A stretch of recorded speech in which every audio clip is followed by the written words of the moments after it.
la famille jame kisi woni mon wacce hakke yewten fi be mawɓe ɗo e o musidɗo mi wiyeteɗo Aliou Ba e Bella. Hande Aliou Ba noka prison mo soka e hoore toñe. Bella Ba on ne sait pas où il se trouve, ala taw hara moka prison centrale au moins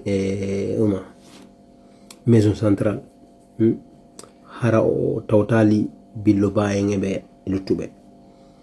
Maintenant yewte ngadi fi ɓe mawɓe makketeɓe ɗo ila Salif Camara.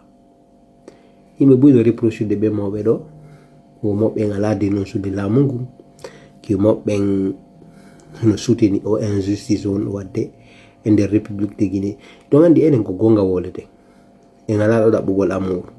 Donc make mandugol yimɓe adata yimɓe no ma ɗaɓɓugol like ou vu. Mais on ne cherche pas ça, mais dépasse nos niveau. Ok? Et il y a une vérité. Vraiment, mettre mais c'est la vérité.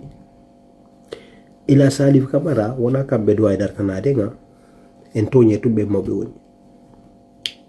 Que faiblesse, mais on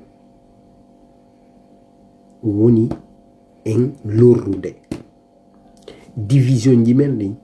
Angal femme. Angal concentration. Ko ɗum woni en sonjude. Ndaare discours ji men ɗi, ndaare comportement ji men ɗi, en fama e konto fokkutude. Mo men ko philosophe ɓe wi o maafe welo won ko law wurata. Maafe welo won ko law wurata. Ko ɓe mawɓe arata e risque a fi maɓɓe ɓe ranga ɓe majjina ɓe. Si ɓe majjinama hande fi maɓɓe majjinama, ko hombo defandata ɓe, ko hombo sudinata famille ji maɓɓe ɗi? Personne. Aliou Ba ko hombo mo sutenude, hombo ni manifestade. Pourtant on hari mo defandude, hari mo wolde. Mais aujourd'hui il est en prison injustement devant le monde entier, devant l'humanité. Ay goto ala yaltude fi makko. Bella Ba ko yoti ko mo fen haali. Mais ni combo di manifestade fi Bella.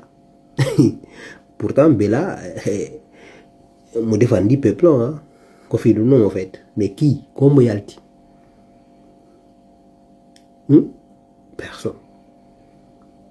Funike menge jama o yegiti gouvernement ino yobude himbe be créer des trucs qui nous divertit. Alors que pigi divertit ça indi wadana ngara ko puindan ton. C'est-à-dire un concentrota ko pigi essentiel jidi. Est-ce qu'on famille? So ndari hay algorithme jidi boni pré boost gol kala ko woni médiocrité, kala ko nambata yimɓe ɓe perversité et puindan. Mais kala ko woni réel, kala ko ɓe positive, restriction. Tenez là, c'est les mots bien tranquilles. Mots bien on a quand même malheur même, un tig on est malheur même, on est une cochon, on est décidé de changer gol, on est décidé de changer gol. C'est un diable de changer gol. Ainsi qui comme mots bien arrêté d'arto, de sacrifier à orema, de sacrifier à famille de ma béni, fille arrête. Alors ça va qu'à la journée, quand je le sacrifie fille il est abandonné. Konjelo. Donc boutina na yimbe ben. Voilà. Mais nano wela yimbe ben, c'est la vérité. Voilà. À bon entendeur, salut.